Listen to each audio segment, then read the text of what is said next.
He thought he was just out shopping. Less than a minute later, a stranger told him he didn't belong here.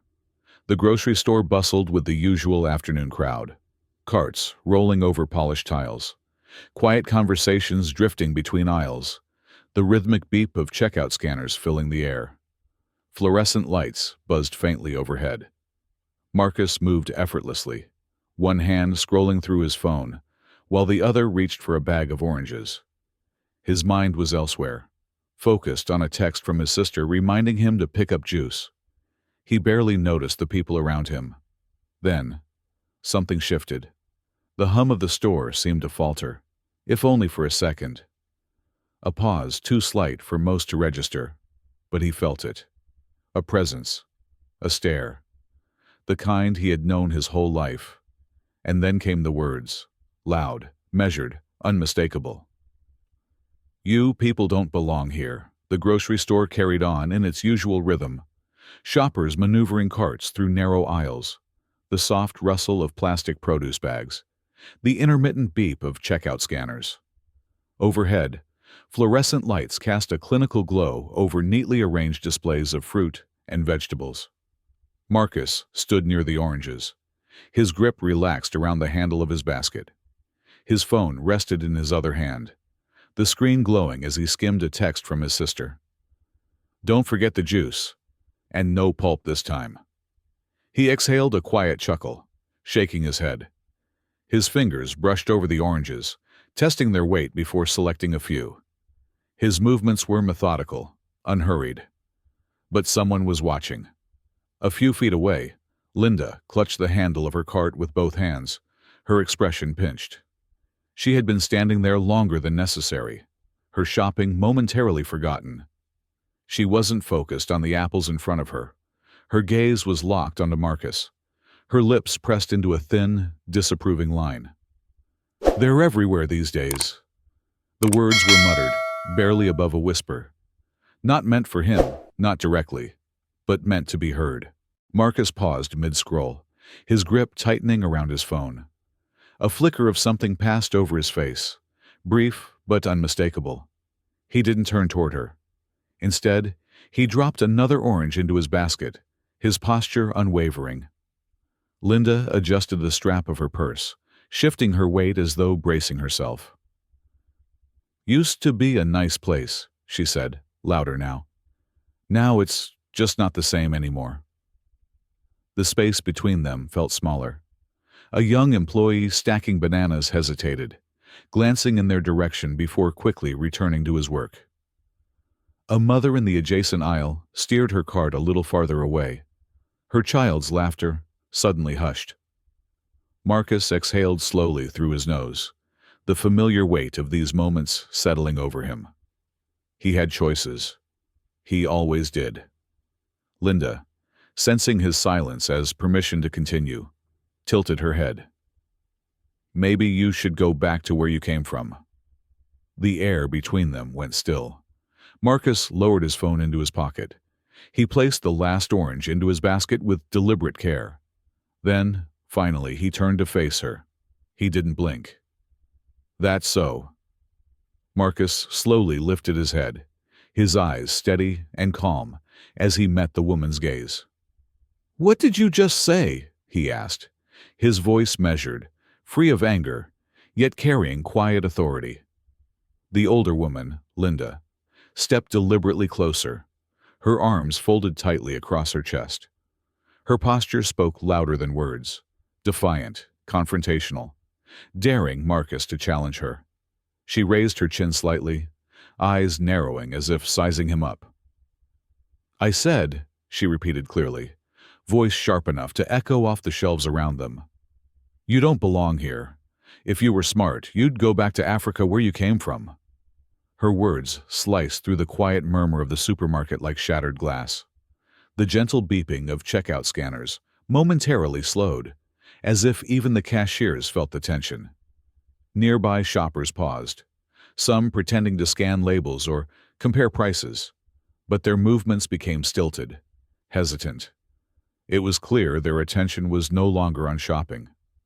Marcus maintained eye contact without wavering, his expression steady yet unreadable. He had faced confrontations like this before, felt similar judgments, unspoken, subtle, or openly hostile, but rarely had they come so openly and so publicly. To his right at the checkout counter, a young cashier glanced anxiously toward her manager, silently seeking guidance. Her manager, a middle-aged man, stood motionless, watching the scene unfold without intervening, his expression caught somewhere between concern and indecision. Seeing no immediate reaction from Marcus, Linda pressed forward, encouraged by what she perceived as vulnerability. Her voice rose, confident, yet tinged with an underlying bitterness. "It's people like you who ruin neighborhoods," she continued sharply. "You move in, you take over, and then good folks have to watch as their communities fall apart. We've built this place. We shouldn't have to tolerate your kind." A younger mother quickly pulled her child closer, gently guiding him away toward the checkout, whispering something inaudible but urgent. A teenage boy stocking shelves stopped, his hand hovering uncertainly over a row of canned goods. Everyone seemed to be waiting, bracing for Marcus's response. Marcus did not flinch. His posture remained steady, composed. He slowly lowered his phone, sliding it deliberately into his jacket pocket without breaking eye contact. Then, with precise, intentional movements, he placed his basket on the polished floor, the sound soft yet resonating clearly in the quieted aisle. He straightened up slowly, shoulders squared, eyes locked onto Linda's, allowing the weight of the moment to settle. The silence between them stretched, palpable and charged. Marcus's calm expression did not waver, but his tone, when he finally spoke again, held a quiet edge that drew every ear in the store toward them. "Do you even understand what you just said?" Marcus raised his head slowly, meeting Linda's gaze head-on. His eyes were steady, unreadable, as he spoke quietly but firmly. "What did you just say?" Linda stepped closer, her posture rigid and defiant. She crossed her arms tightly, raising her voice enough to make sure the surrounding customers could clearly hear her. "I said you don't belong here. If you were smart, you'd go back to Africa, where you came from." Around them, the normal sounds of shopping began to fade. The rhythm of the checkout scanners slowed. The clerk at Register 3 glanced uneasily toward her manager, silently questioning if intervention was needed. The manager, tense and uncertain, gave no signal. The aisles grew quieter as conversations stopped mid-sentence. Linda, emboldened by Marcus's silence, pressed on, her voice sharpening with each word.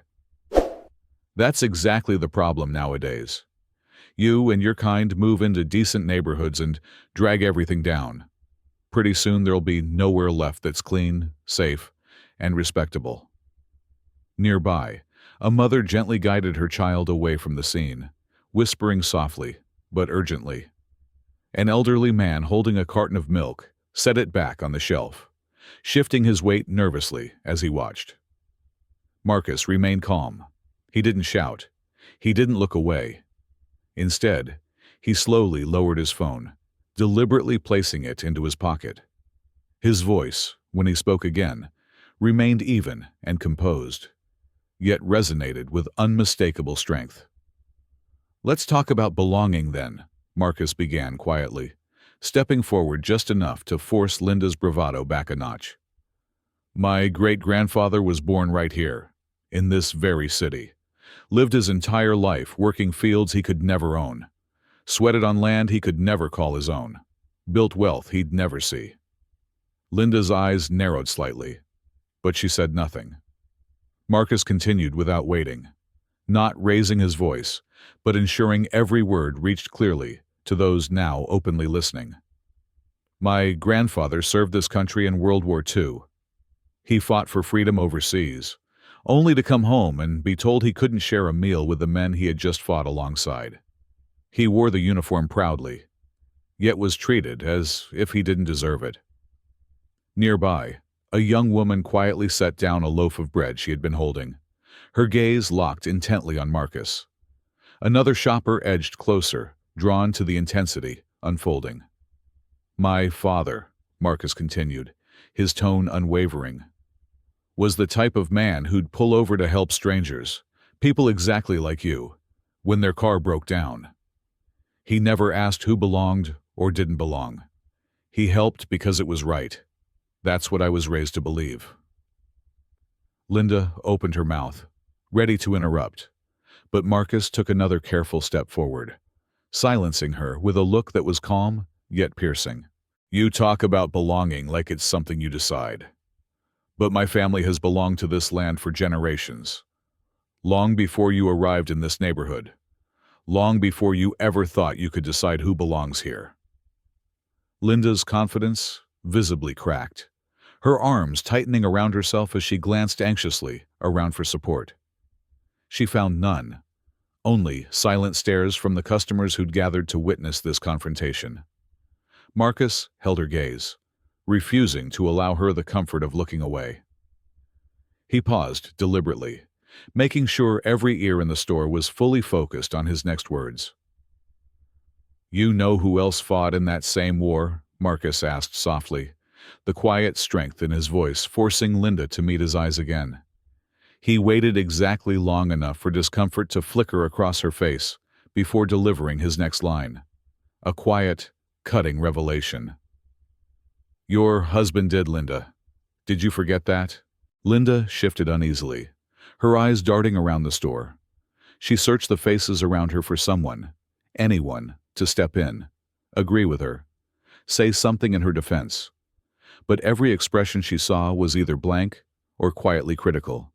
No support, no reassurance, just silence. Marcus remained perfectly still, his gaze locked on Linda, unwavering. The air around them seemed charged, waiting for what would happen next. From behind Marcus, a man in his 50s wearing a faded baseball cap stepped forward.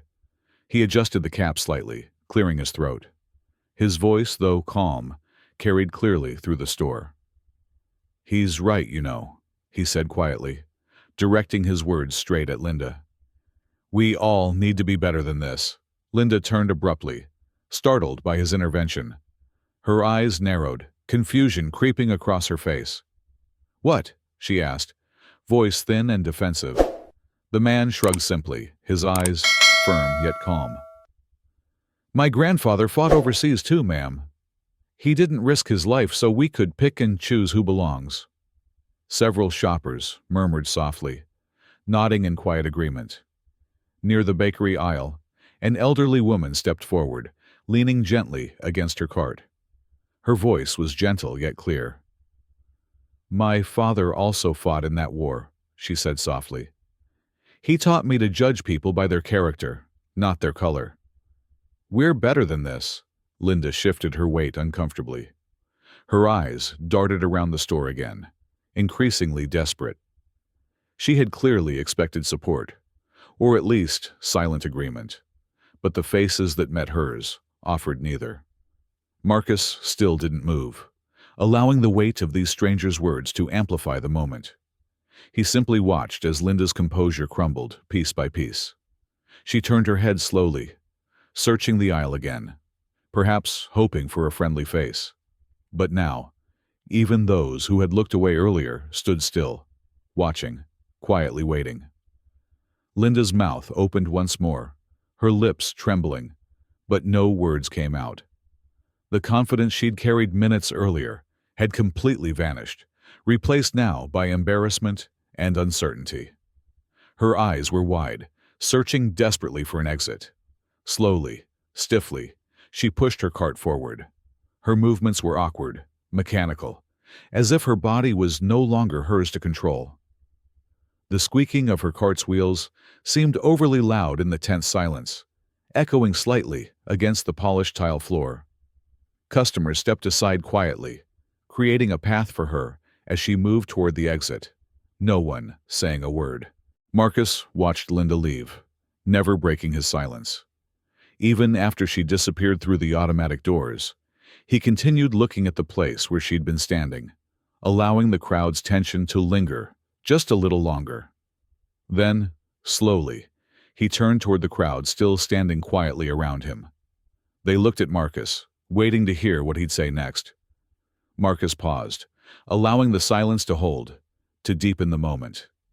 Then he spoke softly, directly. That's how it stops. When someone finally says something. Marcus paid at the checkout, catching the cashier's shy gaze as she handed him the receipt. She hesitated briefly before speaking softly. What you said, it really meant something. Marcus smiled back gently, folding the receipt into his pocket. Sometimes you don't have to shout. You just have to speak the truth. Stepping outside, Marcus approached his Tesla parked near the store's entrance. He paused, turning slightly to glance back through the window. The cashier was still watching, thoughtful. If something like this ever happens to you, Marcus said clearly, meeting her eyes through the glass, remember, silence won't protect you. Your voice matters. Use it. Marcus climbed into his car and drove away, leaving those words lingering in the minds of everyone who'd witnessed the confrontation. If you've ever experienced or witnessed discrimination, don't stay quiet. Share your story in the comments below, and let's start a conversation that matters.